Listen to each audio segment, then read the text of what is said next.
കറുത്ത ടീഷർട്ടുകൾ ധരിച്ച ഭീകരരെ കൂലിക്കെടുത്ത് ഖമനയുടെ കൊടും ക്രൂരത. എന്നാൽ ഖമനയുടെ നാട്ടിലെ സൈനികർ അവർ ഖമനയോളം ക്രൂരന്മാരല്ല. സ്വന്തം ജനതയെ കൊന്നെടുക്കാൻ ആവശ്യപ്പെട്ട ഖമനയോട് മടിക്കാതെ പറ്റില്ല എന്ന് പറഞ്ഞ ആ സൈനികർ അവർ മനുഷ്യത്വമുള്ളവർ തന്നെ. എന്നാൽ സൈനികർ അതിന് തുനിയാതെ വന്നപ്പോൾ ഖമനയെ വെറുതെ ഇരുന്നില്ല. പ്രക്ഷോഭകരെ അടിച്ചമർത്താൻ ഖമേനി വിദേശത്തു നിന്നും കൂലിപ്പട ഇറക്കി.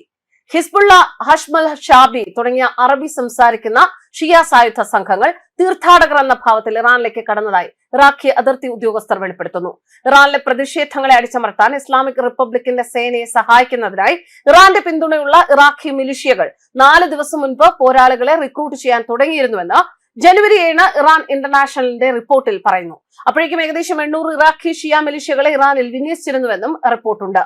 കത്തൈബ് ഹിസ്ബുള്ള, ഹറകത്ത് അൽ നുജാബ, സയ്യിദ് അൽ ഷുഹാദ, ബദർ തുടങ്ങിയ സംഘടനകളുമായി ഈ മിലിഷ്യ അംഗങ്ങൾ ബന്ധപ്പെട്ടിരുന്നു എന്നും ടെഹ്റാനെ സഹായിക്കാനുള്ള ഈ സമാഹരണത്തെക്കുറിച്ച് ഇറാഖി സർക്കാർ ഉദ്യോഗസ്ഥർക്ക് അറിയാമായിരുന്നുവെന്നും റിപ്പോർട്ടുണ്ട്. ഇറാനിലെ 31 പ്രവിശ്യകളിലും പടർന്നിരിക്കുകയാണ് പ്രക്ഷോഭം. ഈ പ്രക്ഷോഭത്തിൽ കൊല്ലപ്പെട്ടവരുടെ എണ്ണം 2600 കടന്നിരിക്കുകയാണ്.